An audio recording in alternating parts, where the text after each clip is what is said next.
आज धुंधकारी के कारण से उसके पूरे घर के लोग परेशान हैं, माता परेशान, पिता परेशान।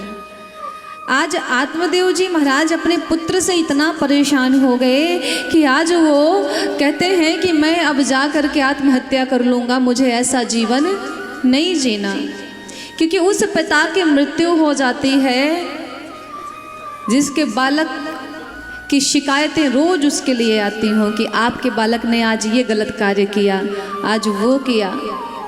आज आत्मदेव जी कहते हैं कि इसने पूरे मेरे मान सम्मान को विध्वंस कर दिया। ये ब्राह्मण हो करके मांस मदिरा का सेवन करता है, गलत कर्म करता है, चोरी करता है, गलत आचरण करता है, इसलिए अब मुझे ये जीवन नहीं चाहिए। ऐसे पुत्र से अच्छा है कि मैं बिना पुत्र के रहूं। कभी कभी हमारी भी स्थिति आत्मदेव जैसी ही हो जाती है।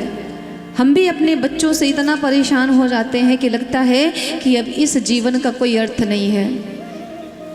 ऐसे जीवन से अच्छा है कि हमें मृत्यु आ जाए, जब हमारे बच्चे हमारे कहे हुए नियमों पे या उचित आचरण नहीं करते हैं। तो आज मरने के लिए जा रहे थे, तभी आज गौ माता के पुत्र गोकर्ण जी महाराज तीर्थाटन करके वापस आए हैं और अपने पिता को देखा ना कि आज पिताजी बड़े परेशान रो रहे हैं। बैठ के गए, जा कर के बैठ गए और कहते हैं क्या कष्ट है, आप ऐसे क्यों रोते हो।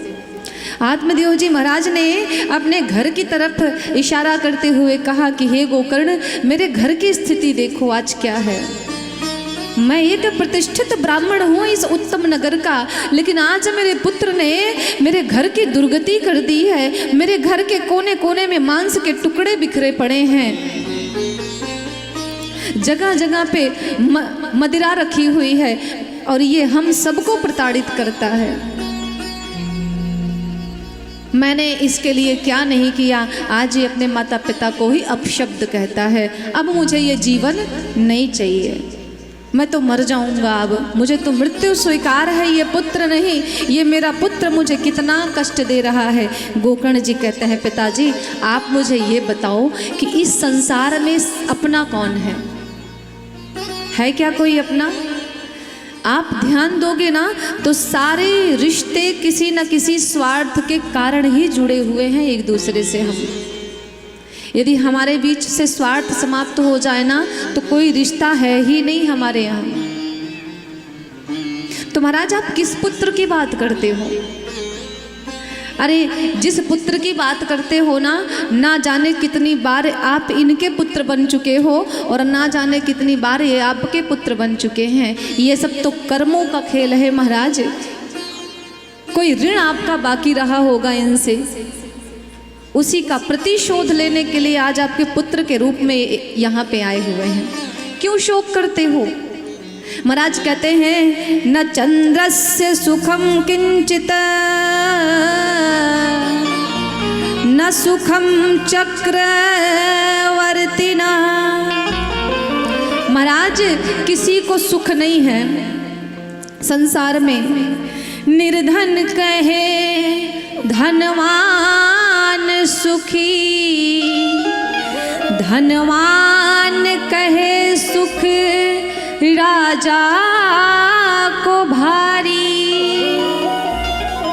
निर्धन कहता है महाराज ये जो धन वाले हैं ये सुखी होंगे। एक गरीब व्यक्ति सोचता है कि मेरे पास दुखी मैं इसलिए हूँ कि धन नहीं है। ये जितने धनवान लोग हैं ना ये बड़े सुखी होंगे। लेकिन धनवान क्या कहता है? निर्धन कहे धनवान सुखी, धनवान कहे सुख राजा को भारी। धनवान कहता है ये जो राजा है ना इस देश के उनको सुख होगा ज्यादा, लेकिन धनवान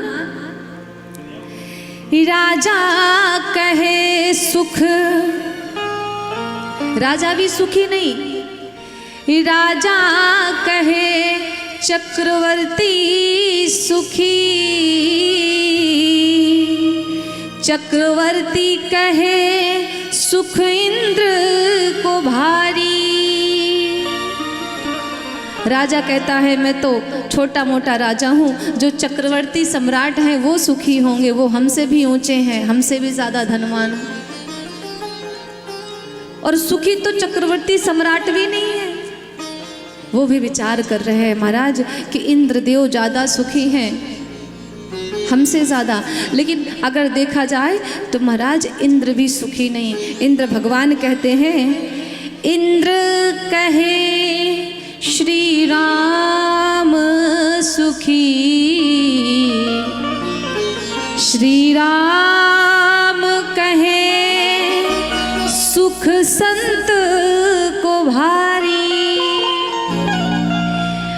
इंद्र कहते हैं मेरे राजा रामचंद्र बड़े सुखी हैं महाराज, और मेरे राघव सरकार कहते हैं प्रभु सुखी तो केवल संत होते हैं, जिन्हें कोई माया कोई मोह नहीं होती, जो तो दूसरों के लिए जो जीते हैं वही सुखी हैं। लेकिन जब संतों के पास आए ना, तो संतों ने तो सुख की परिभाषा ही बदल दी।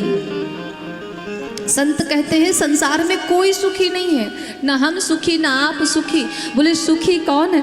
संत कहे संतोष में सुख, बिन संतोष सब जगत दुखारी। संत कहते हैं कि आपको सुख तब तक नहीं प्राप्त हो सकता महाराज जब तक आपके जीवन में संतोष नहीं आएगा। गोधन गज धन बाज धन और रतन धन खान, जब आवे संतोष धन सब धन धूरी समान। जीवन में यदि संतोष है ना महाराज, तो आप झोपड़ी में भी खुश रहोगे, प्रसन्न रहोगे। और यदि संतोष नहीं है तो महल बना के खड़ा कर दो, आप वहाँ भी दुखी ही रहोगे। इसलिए कहते हैं जीवन में संतोष होना अति आवश्यक है, इसलिए संतोषी बनिए। सुख तो वास्तविक संतोष में ही है। सुखम अस्ति विरक्तस्य मुनेरे एकांत जीवनः। हे पिताजी संतोष रखिए और आप एकांत वास करिए, भजन करिए। पुत्र भजन नहीं होता तो कहते हैं भजन तब तक नहीं होगा जब तक आपकी शरणागति नहीं होगी भगवान में। गोकर्ण जी कहते हैं कि आप दोनों हाथों को उठा करके प्रेम से कहिए कि हम बिहारी जी के, और बिहारी जी किसके हैं? हमारे हैं। और जिस दिन ये भाव आपके भीतर आ जाएगा कि ये ठाकुर जी मेरे हैं, किसी के नहीं है, ये कहते ना भगवान तो सबके हैं, बिल्कुल नहीं, ये केवल और केवल मेरे हैं, इनमें मेरा पूरा अधिकार है।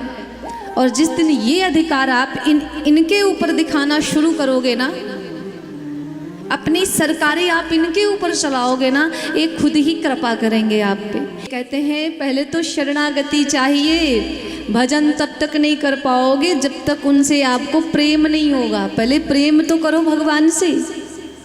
इसलिए रोज आप एक ही बात कहिए कि प्रभु हम राम जी के राम जी हमारे हैं। और जिस दिन ये अधिकार आप भगवान पे दिखाना शुरू करोगे ना, आपके अंदर स्वतः ही भाव जागृत होगा भगवान के प्रति। पिताजी को बड़ी सुंदर दिव्य बातें बताते हैं। इसी को श्रीमद् भागवत में गोकर्ण गीता के नाम से जाना जाता है। आज अपने पिता को मुक्त करता है एक पुत्र, सारे माया मोह से मुक्त करके कहते हैं कि अब आप कुछ मत करिए, अब केवल भजन करिए। महाराज इधर आत्मदेव जी भजन करने वन को चले गए। अब घर में बची केवल मैया, जो अपने बच्चों को संस्कार नहीं देते ना, याद रखना कि घर की स्थिति कैसी हो जाती है। पिताजी आज बेटे के कारण घर छोड़ के चले गए जंगल, भजन कर रहे हैं। घर में बची मैया आज धुंधकारी पहुंचा घर में और माँ से कहता है कि जितनी जल्दी हो सके गहने और पैसे निकाल के दे मुझे, मैं जुए में हार गया हूँ आज। धुंधली कहती है जितना सब कुछ था सब तो तू ले जा कर के बर्बाद कर चुका है, अब तो कुछ नहीं बचा। धुंधकारी कहता है पिताजी वन गए, जरूर कुछ ना कुछ दे करके गए होंगे, जल्दी से ला के दे वरना आज मैं तुझे जलती हुई लकड़ी से मारूंगा। एक पुत्र अपनी माँ से कहता है। एक माता के लिए इससे बड़ा कष्ट कुछ हो नहीं सकता कि उसकी अपनी संतान कहे कि आज अगर तू मुझे धन नहीं देगी तो तुझको मैं जलती हुई लकड़ी से मारूंगा। ऐसी भी संतानें होती हैं।